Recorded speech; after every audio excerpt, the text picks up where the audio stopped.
10th CBSE board के धुरंधरों, math की सारी टेंशन खत्म, क्योंकि बलून मैथ्स वर्ल्ड 1 आपकी प्रिपरेशन करा रहा है मैथ की, वो भी बिल्कुल फ्री। अगर चैनल पर नए हो तो चैनल को सब्सक्राइब कीजिए, अपने दोस्तों को भी बताइए। सारी की सारी प्रिपरेशन आपकी यहाँ कराई जाएगी 9, 10, 11, 12 एकेडमिक लेवल।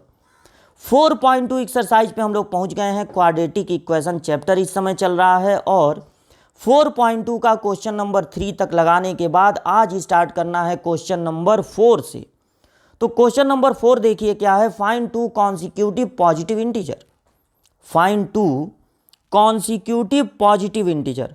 तो कॉन्सिक्यूटिव पॉजिटिव इंटीजर का मतलब क्या हो गया, जैसे 15 के बाद 16, 15 16, 19 20, 27 28, मतलब कॉन्सिक्यूटिव।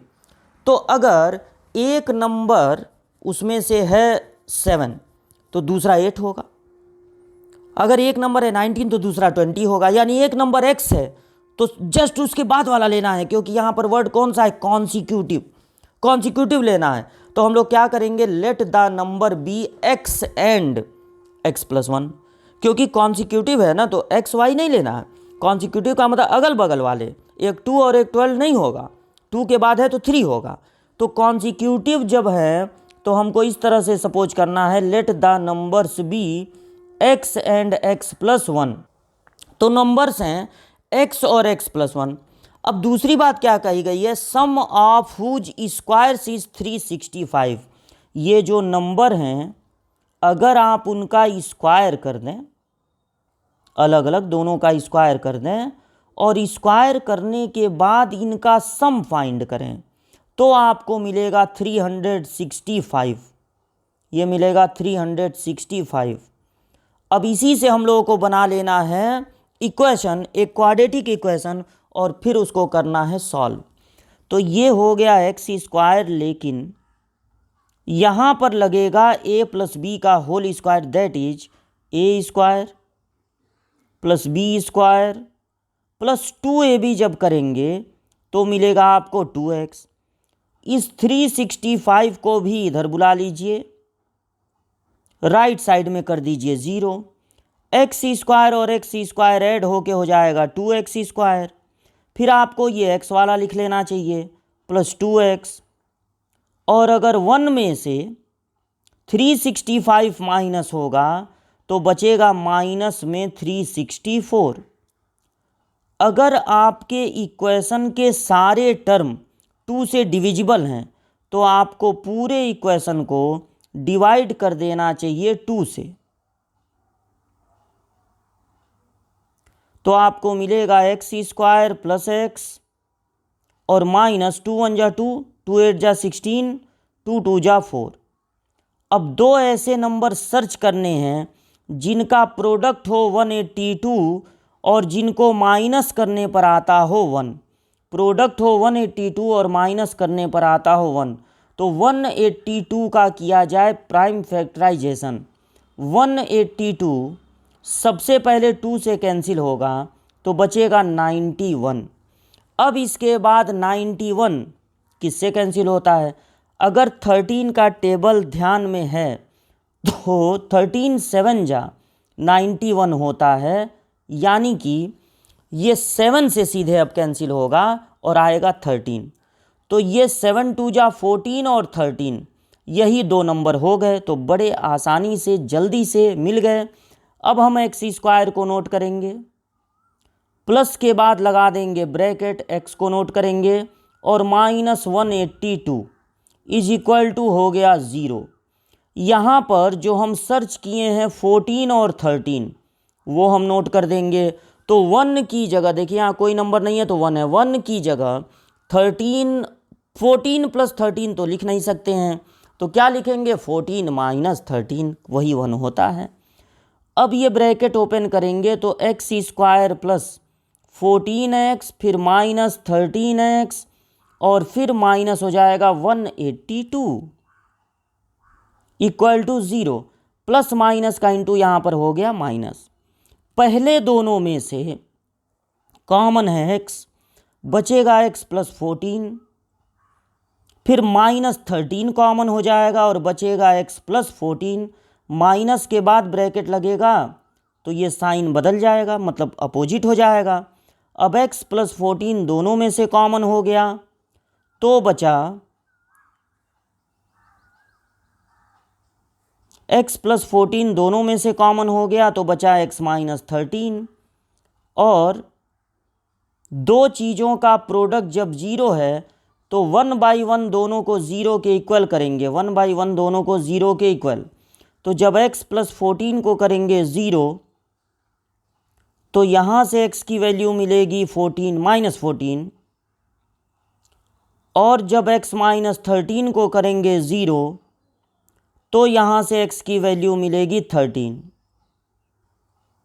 चूँकि ये क्वेश्चन वर्ड प्रॉब्लम है तो वर्ड प्रॉब्लम में निगेटिव वाले, मतलब 90%, 100% भी नहीं कहेंगे, वर्ड प्रॉब्लम भी रियल नंबर के लिए हो सकता है, लेकिन यहाँ पर है पॉजिटिव इंटीजर तो आपको निगेटिव को ये कह के छोड़ देना है कि x belongs to positive integer. x positive integer है इसलिए माइनस 14 नहीं हो सकता, तो x की वैल्यू होगी 13। अब जब आप अपना आंसर लिखेंगे तो आपको दो नंबर बताने ना, कॉन्सिक्यूटिव नंबर, तो आंसर में एक नंबर था x दैट इज़ 13 और दूसरा नंबर था x प्लस 1 दैट इज 14, तो आपके नंबर हो जाएंगे 13 और 14। इसको पूरा नोट कर लीजिएगा, सारा सॉल्यूशन आपके सामने। बढ़ते हैं आगे अगले क्वेश्चन की ओर। क्वेश्चन नंबर 5 ये रहा आपके सामने, the altitude of right angle triangle.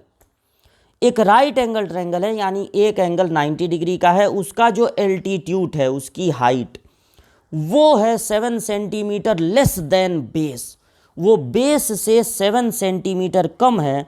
Hypotenuse है 13, तो find the other two sides. तो अगर हम एक ट्रायंगल बनाएं, राइट एंगल ट्रायंगल, और इसका ये जो बेस है, बेस से 7 सेंटीमीटर कम है एल्टीट्यूड, इसमें तो यही बल्कि बड़ा दिखाई दे रहा है, बस आपको ये समझाने के लिए है। तो जो एल्टीट्यूड है वो है बेस से कम, कितना कम, 7 सेंटीमीटर, और हाइपोटेन्यूस है 13। तो जो आपके स्टेटमेंट में बाद में आया है बेस, उसको आप एक्स सपोज कर लीजिए, यही आपको सिखाए हैं। लेट जो उसका बेस है वो है x सेंटीमीटर, यहाँ सेंटीमीटर में सपोज करना है, तो एल्टीट्यूड अपने आप हो जाएगा बेस माइनस x 7, यानी कि x माइनस 7। तो ये एल्टीट्यूड होगा x माइनस 7 और बेस को आपने सपोज कर लिया है x। अब हमें चाहिए एक क्वाड्रेटिक इक्वेशन, तो क्वाड्रेटिक इक्वेशन यहाँ पर बनेगा by Pythagoras theorem, by Pythagoras theorem. तो पाइथागोरस थ्योरम ये होता है कि हाइपोटेन्यूस का स्क्वायर इक्वल होता है परपेंडिकुलर का स्क्वायर, परपेंडिकुलर मतलब एल्टीट्यूड, और प्लस बेस का स्क्वायर। तो बेस यहाँ पर क्या है, बेस यहाँ पर है x, तो हो जाएगा x का स्क्वायर। अब 13 का स्क्वायर होता है 169, और यहाँ पर लगेगा a माइनस बी का होल स्क्वायर, तो a square plus b square यानी 49, और जब -2ab करेंगे तो 14x, और प्लस हो गया x स्क्वायर। सबको राइट साइड में ही रहने दीजिए, x स्क्वायर हो गया 2x स्क्वायर, फिर -14x, फिर प्लस 49, और ये 169 इधर जाके माइनस हो जाएगा तो -169। अब 0 equal to 2x square minus 14x, और 49 माइनस कर दीजिए तो यहाँ पर बचेगा -120।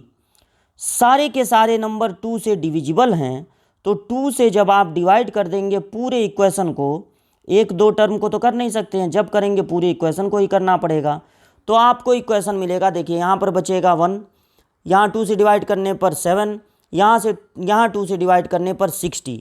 तो दो ऐसे नंबर सर्च करने हैं जिनका प्रोडक्ट हो 60 और जिनको माइनस करने पर, माइनस है ना यहाँ पे, माइनस करने पर आता हो 7, ऐसे दो नंबर सर्च कीजिए जिनका प्रोडक्ट हो 60 और उनको माइनस करने पर आता हो 7।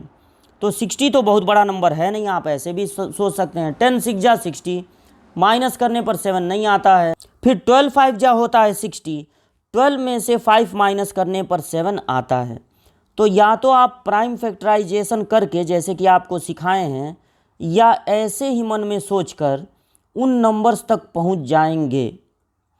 तो उन नंबर्स को आप 7 की जगह लिख देंगे, यानी कि 7 की जगह आप लिख देंगे 12 माइनस 5। 12 में से 5 माइनस होने पर 7 ही आता है, तो आप आराम से लिख सकते हैं। अब माइनस ये हो जाएगा 12x, माइनस माइनस का इंटू प्लस, प्लस हो जाएगा, देखिए माइनस माइनस का इंटू प्लस हो जाएगा ना 5x माइनस 60। अब दो दो टर्म में से आपको लेना है कॉमन, तो पहले कॉमन है x, बचेगा x माइनस 12, फिर कॉमन हो गया 5, तो बचेगा x माइनस 12, और अब x माइनस 12 दोनों में से कॉमन, फिर बच जाएगा x प्लस 5। अब दो चीज़ों का प्रोडक्ट है 0, तो बारी बारी से आप दोनों को 0 के इक्वल करेंगे। तो पहले x माइनस 12 को 0 करेंगे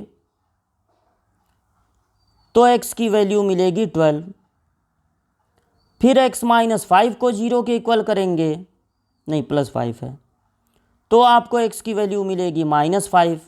चूँकि आप ये क्वेश्चन एक ट्रायंगल में लगा रहे हैं और ये जो x वगैरह है ये ट्रायंगल के साइड हैं, इसलिए ट्रायंगल का साइड निगेटिव नहीं हो सकता। तो ये कह के आप माइनस 5 को छोड़ देंगे, क्योंकि side of triangle can't be negative. तो x की वैल्यू हो जाएगी 12। अब देखिए क्वेश्चन में पूछा क्या गया था, पूछा गया था फाइंड अदर टू साइड। तो एक साइड आपका x है जो कि आया है 12, और दूसरा साइड हो जाएगा 12 माइनस 7 दैट इज 5। तो आप अपने आंसर में लिख देंगे कि दो साइड होंगे, अदर टू साइड्स, एक तो हाइपोटेन्यूज था 13 और अदर टू साइड में एक 12 का होगा और एक होगा 5 का। ये था क्वेश्चन नंबर 5। पूरा सॉल्यूशन आपके सामने है, कर लीजिएगा नोट। क्वेश्चन नंबर 6 ये रहा आपके सामने। A cottage industry produce a certain number of pottery articles. It was observed on a particular day that the cost of production of each article in rupees was 3 more than twice the number of article produced on that day। तो जितना article उस दिन produce हुआ उसका double कर दीजिए और 3 add कर दीजिए, इतना आया हर आर्टिकल का कॉस्ट ऑफ प्रोडक्शन। और टोटल कॉस्ट यहाँ पर दिख रहा है 90, टोटल कॉस्ट दिख रहा है 90। तो ऐसा क्वेश्चन एक एग्जाम्पल में भी था, आप उस वीडियो को देखिए। लेट एक्स आर्टिकल्स, आर्टिकल लिख लीजिए या पोल्ट्री जो भी दिया है वो लिख लीजिए। एक्स आर्टिकल आर प्रोड्यूस्ड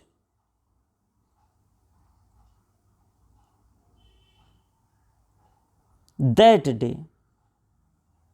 उस दिन एक्स आर्टिकल प्रोड्यूस हुआ, तो cost of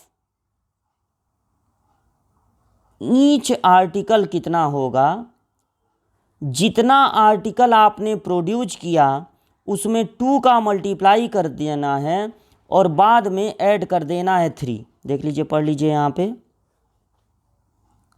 3 more than twice the number of article. और टोटल कॉस्ट आई है 90, टोटल कॉस्ट आई है 90। तो टोटल कॉस्ट क्या होगा, जितना आर्टिकल आप प्रोड्यूस किए और हर आर्टिकल की कितनी कॉस्ट थी, इन्हीं दोनों का प्रोडक्ट हो जाएगा 90। अब ब्रैकेट ओपन करेंगे तो 2x² और प्लस 3x, इस 90 को इधर बुला लेंगे लेफ्ट साइड में तो हो जाएगा -90। और अब आपको 2 नंबर करने हैं सर्च जिनका प्रोडक्ट कितना होना चाहिए। तो इन दोनों का मन में मल्टीप्लाई कर लीजिए या सामने सामने लिख लीजिए। प्रोडक्ट होना चाहिए 9 2 जा 18 यानी 180, मल्टीप्लाई करने पर आना चाहिए 180 और माइनस करने पर आना चाहिए 3। तो जब आप नंबर सर्च करेंगे, प्राइम फैक्टराइजेशन से सर्च कर लीजिए या ऐसे ही मन मन में सर्च कर लिए तो और अच्छी बात है, मतलब दोनों अच्छी बात है। 180 का प्राइम फैक्टराइजेशन तो पहले आएगा 90, फिर 2 से 45, अब 2 से कैंसिल नहीं होगा, 3 से 15, थोड़ा रुकते रहना चाहिए बीच में। ये देखिए 2 2 जा 4, 4 3 जा 12, 12 और 15, 12 और 15 आपको मिल गए जिनका डिफरेंस होता है 3। तो आपको इस 3 के प्लेस पे, बाकी सब कुछ नोट कर लीजिए, 3 के प्लेस पे रख लेना है 15 माइनस 12। 12 माइनस 15 मत लिख दीजिएगा, 15 माइनस 12 होता है 3। बड़ा नंबर हमेशा पहले रखेंगे, कोई गलती नहीं होगी। प्लस ये हो गया 15x, माइनस हो गया 12x, फिर माइनस हो गया 90।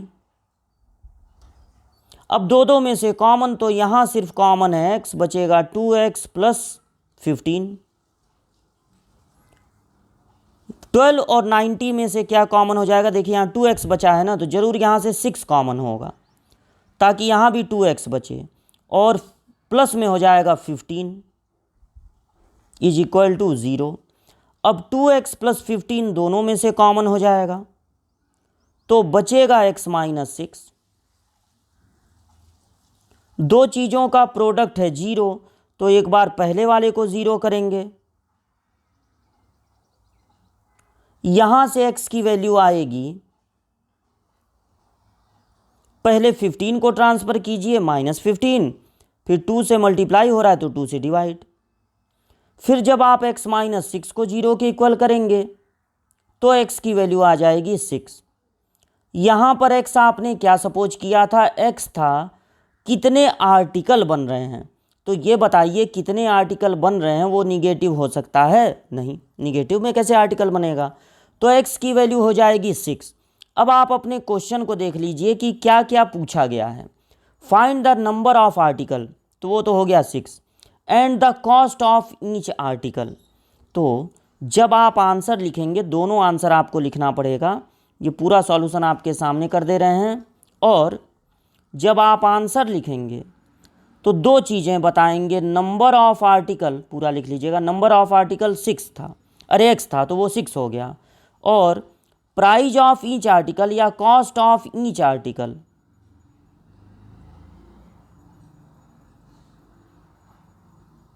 ये था 2x। यहाँ पे देख लीजिए 2x प्लस 3 है, तो 2x प्लस 3 का मतलब हो गया 2x, x का मतलब 6 प्लस 3, तो 6 2 जा 12 और 3 15, हो गया 15। यहाँ तक हम लोग लगा लिए, इसको आप नोट कर लीजिएगा वीडियो को रोक के। और अब नेचर ऑफ रूट, जो अगला हेडिंग है वो नेचर ऑफ रूट है, वो आपको बताया जाएगा अगले क्लास में। तब तक यहाँ तक पढ़िए, रिवाइज करते रहिए, नोट्स बनाते रहिए। मिलते हैं अगली क्लास में।